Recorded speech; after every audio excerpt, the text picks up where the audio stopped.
Hello everyone, আশা করি সবাই খুবই ভালো আছেন। কাছে বা দূরে যেখান থেকে আমার ভিডিওটা দেখছেন সবাইকে আমার নতুন ভিডিও দেখার জন্য আমন্ত্রণ জানাচ্ছি। বাই দ্য ওয়ে, আজকের রেসিপি বিফ ভুনা। তো এখানে আমি একটা কড়া বসিয়ে দিয়েছি। কড়াই সাদা তেল আর সরিষার তেল মিলিয়ে 5 চামচের মতো দিয়েছি, মানে 2 তেলের সমন্বয়ে আমি রান্নাটা করব, তাহলে খেতে ভীষণ ভালো লাগবে। এরপর আমি 1 চা চামচ জিরার ফোড়ন দিয়েছিলাম। জিরাটা ফুটে আসার পর এখানে গোটা মশলাগুলো দিয়েছিলাম। দারচিনি, এলাচ, তেজপাতা, সবুজ এলাচ ছিল গোটা মশলায়। হালকা ভেজে নেব ফ্লেভারটা ছেড়ে দেওয়া পর্যন্ত। এরপর আমি দিয়েছিলাম 1 কাপ পরিমাণ পেঁয়াজ বাটা, আদা রসুন বাটা আর কাঁচামরিচ বাটা। তো এরকমভাবে যারা কখনো রান্না করে খাননি, তো একবারের জন্য হলেও এভাবে খেয়ে দেখবেন, খেতে ভীষণ ভালো লাগবে। মানে একবার রান্না করলে আর কি বারবার এই একই প্রসেসে রান্না করতে ইচ্ছে করবে আপনাদের, এতটাই ভালো হয় খেতে। তো মশলাটা আমি খুব ভালো করে কষিয়ে নেব, কাঁচা গন্ধ দূর হয়ে যাওয়া পর্যন্ত। আমি কিন্তু সবসময় একটা কথা আপনাদেরকে বলি যে মশলা সবসময় ভালো করে কষাবেন।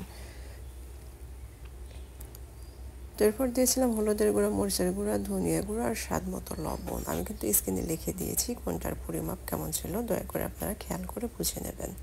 তো আবার সবগুলো মশলা হালকা একটু পানি নিয়ে কষিয়ে নেব। মশলাটা যত কষাবেন তত খাবারের টেস্টটা ভালো আসবে, এবং মশলাটা ধাপে ধাপে দেওয়ার চেষ্টা করবেন, একবারে না দিয়ে ধাপে ধাপে দেওয়ার চেষ্টা করবেন। তাহলে দেখবেন মশলাটা অনেকটা ভালোভাবে কষানো হয়েছে, বারবার কষানো হয়েছে, তখন খাবারের টেস্টটা এমনিতেই বেশি হয়ে যাবে আর কি।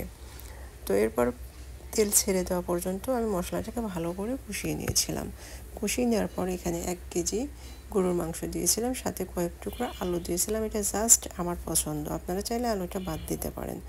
তবে ফ্যামিলি মেম্বার দেখা যায় অনেকেই আলুটা খুব বেশি পছন্দ করে, বিশেষ করে যাদের বেবি আছে, বেবিরা কিন্তু আলু খেতে মাংসের ভিতরে খুবই পছন্দ করে। তো মাংসের ভিতরে আলু খেতে আমারও যে খারাপ লাগে তা না, বেশ ভালো লাগে, তার জন্য কয়েক টুকরো আলু দিয়েছি। তো মাংসটা মশলার সাথে ভালো করে মিশিয়ে নেব। মিশিয়ে নিয়ে ঢাকনা দিয়ে মিডিয়াম টু লো আঁচে রেখে আমি কষিয়ে নেব। এ পর্যায়ে আমি কোনো পানি অ্যাড করব না, মাংসর থেকে পর্যাপ্ত পরিমাণ পানি বেরিয়ে আসবে। তো দেখতেই পাচ্ছেন মাংস থেকে কত পানি বেরিয়ে আসছে, এখানে কিন্তু আমি কোনো পানি অ্যাড করিনি। তো যে পানি বেরিয়ে আসছে সেই পানি দিয়েই আমি আর কি মাংসটাকে বারবার কষিয়ে নেব, ঢেকে দেব আর কষিয়ে নেব অনেকটা সময় নিয়ে। তো আমি এমনভাবে মাংসটাকে কষাবো যেন মাংসটা 90% সিদ্ধ হয়ে আসে এই কষানোর মধ্যেই, তাহলে দেখবেন সবগুলো উপকরণ কিন্তু আমি বারবার লং টাইম কষিয়ে নিচ্ছি, এর জন্য খাবারের টেস্ট অনেক বৃদ্ধি পাবে। তো মাংসটা কিন্তু দেখতে পারছেন কষানো হয়ে আসছে। তো এরপর আমি গরম পানি অ্যাড করে দেব। গরম পানি অ্যাড করে দিলে মাংসটা আরও ভালো করে সিদ্ধ হয়ে যাবে। গরুর মাংসটা কিন্তু যত ভালো সিদ্ধ হয় খেতে কিন্তু তত বেশি ভালো লাগে। যদি একটু শক্ত শক্ত থাকে তাহলে কিন্তু খেতে একদম ভালো লাগে না। তো ফ্লেভারের জন্য দিয়েছিলাম কয়টা কাঁচামরিচ, সাথে দিয়েছিলাম গরম মশলার গুঁড়ি 1/2 চামচ, জিরা গুঁড়ি দিয়েছিলাম 1 চা চামচ। তো অবশ্যই এই মশলাগুলো দিবেন, তাহলে খাবারের স্বাদটা আরও ভালো আসবে এবং অনেক সুন্দর একটা ফ্লেভার আসবে।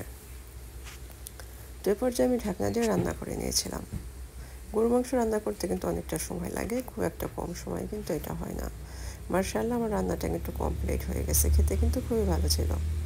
আশা করি আজকের রেসিপিটা আপনাদের অনেক ভালো লেগেছে। যদি ভালো লাগে লাইক, কমেন্ট, শেয়ার দিয়ে পাশে থাকবেন, আর এরকম রেসিপি পেতে আমার চ্যানেলটা সাবস্ক্রাইব করবেন। আল্লাহ হাফেজ।